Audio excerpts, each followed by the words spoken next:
This is happiness, to be everything at once.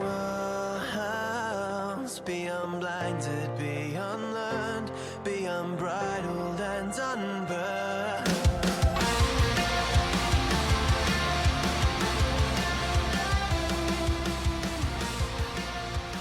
Hey everyone, and welcome back to a brand new episode of Mood Prep. My name is Dave Nixon, and today we're going to continue on with our coaching commandments.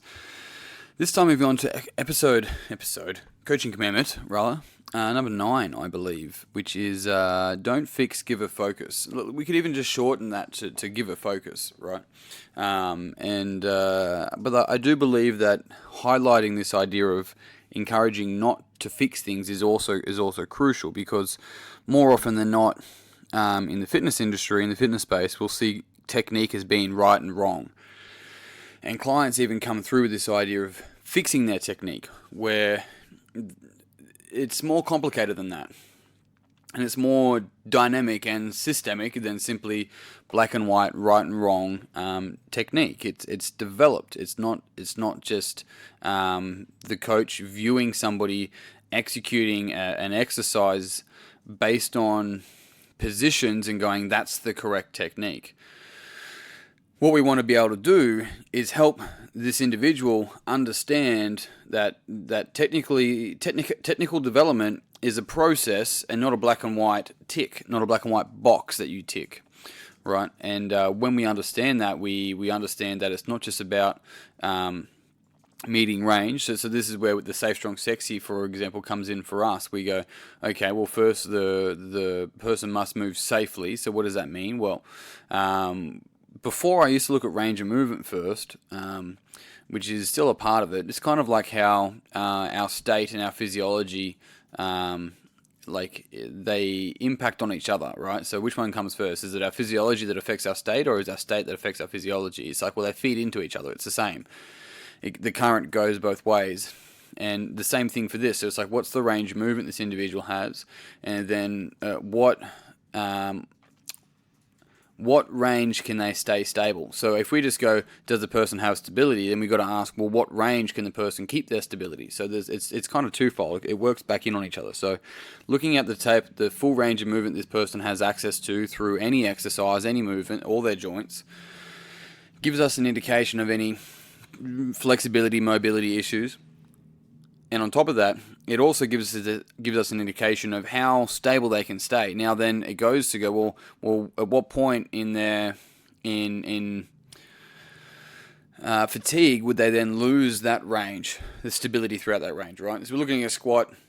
The person may be able to squat below parallel, however, they lose stability in their midline and their pelvis, and we start to see things move, yet their range of movement is fine, but their range of stability isn't. So then we want to pay attention to go, well, we want to be able to develop and build a kinesthetic awareness so that the client understands and knows what stability feels like and what activation feels like through that range, so that they can dictate that they're doing it well or not doing it well, not just getting feedback from a overarching, God that the coach is supposedly meant to be, which is not true. You don't know what the client's feeling. So it's encouraging that client. It's their body. They need to be responsible for their results. They need to be responsible for knowing how their body is designed to move. You as the coach or trainer are actually not responsible for them understanding. It's not you're responsible for them to get results, to get their connection, and so forth. That's literally is out of your realm of responsibility. If the simple way to understand is that if a client comes in and they just don't want to understand, they don't want to build that, then it's not your you can't make them. That's the easiest way to understand that it's outside of your realm of responsibility. In your realm of responsibility is your speech, your thoughts, your emotions, and your behaviors, not theirs, not them practicing their practices. Now, they have a right, which is also your responsibility. Their rights, your responsibility. Your responsibilities, their rights. Other way around. Your rights are their responsibilities. And so the key thing to understand there is that you have the responsibility of providing an environment of learning, right, of development. and providing space for them to be able to give themselves space, had they choose to, had they be patient enough with themselves to develop as well, to build a bit deeper and a better kinesthetic awareness. But at the core of it, all good coaches know is that they're just not responsible for their clients' results. So in saying all of that, one of the key things here is making sure that we're looking to encourage this client to have something to focus on for their development, right? And when we're talking about their development, what we're really referring to is that, of course, their kinesthetic awareness, but also getting the fuck out of their own head, and giving them safe space to, yes, not feel judged. I mean, all that sort of stuff, at least negatively judged, right? Because if you're giving them a compliment of how well they're doing, that's a fucking judgment. So I find it quite interesting when heaps of places are like, it's judgment free. It's like, so you don't tell them when you think they're doing well? Do you not go, hey, nice pants, where did you get them from? Like, that's all judgment, right? So what they're referring to is what is perceivably seen as negative judgment.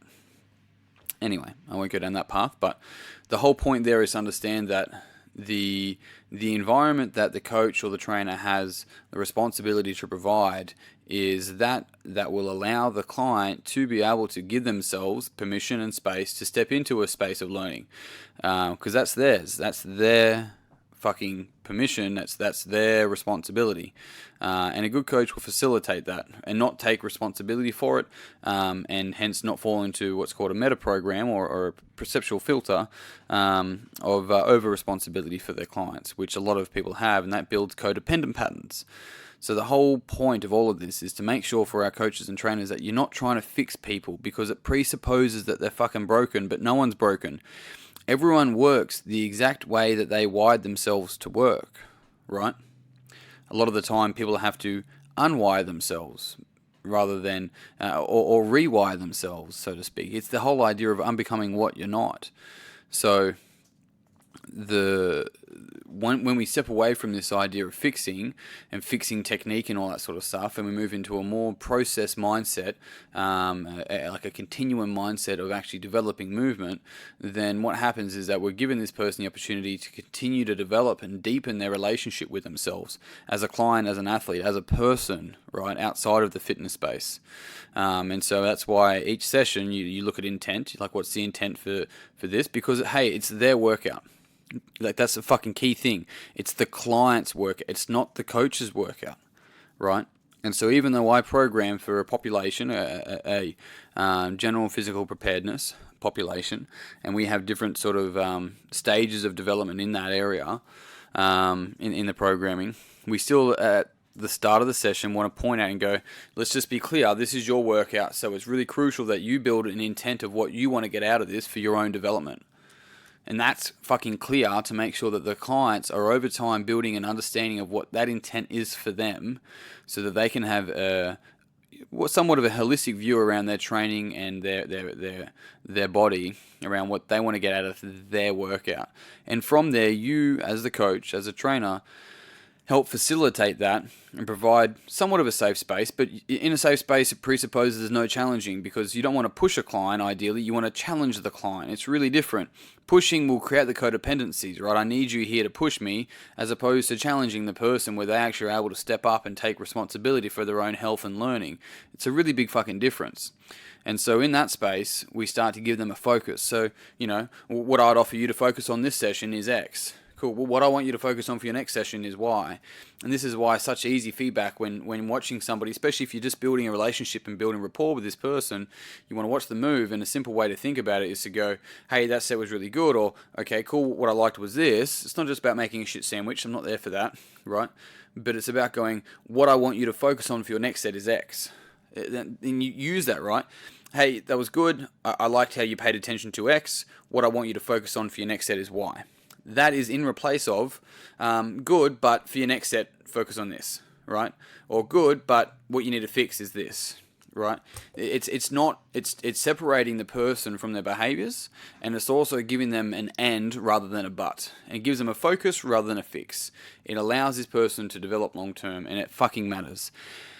And on that note, team, I am done. If you found this podcast beneficial, it would mean the world to me. If you'd pass it on to someone else that you think would also find it beneficial, if you haven't already, then make sure you grab a ticket for the Mood Prep seminar. on the 21st, 22nd. It's coming up in like less than 2 weeks now in Sydney at Code 5 in Brookvale. I'd love to see you there. We're going to go through all of these models and more. Now, I'm also looking for a few more people who want to put their hand up I'm developing a small program for athletes and a small program for coaches and trainers, that is, and being able to use all these models to make sure they're getting the most out of A, themselves as an athlete, and B, their coaches that they're either working with, or the athletes and clients that they're working with as well. So I just got a couple of more spaces. It's all free. I just want to get some feedback from you guys. So if you haven't already and you're keen on that, then make sure you reach out to me at ddnix or on Facebook or through my website at davenixon.com.au. I'd love to hear from you. Otherwise, team, that's me done. I am out. Until tomorrow, peace and pizza. Kick today in the dick and slay the dragon. I'll see you soon. To be everything at once, be unblinded, be unlearned, be unbridled and unburned.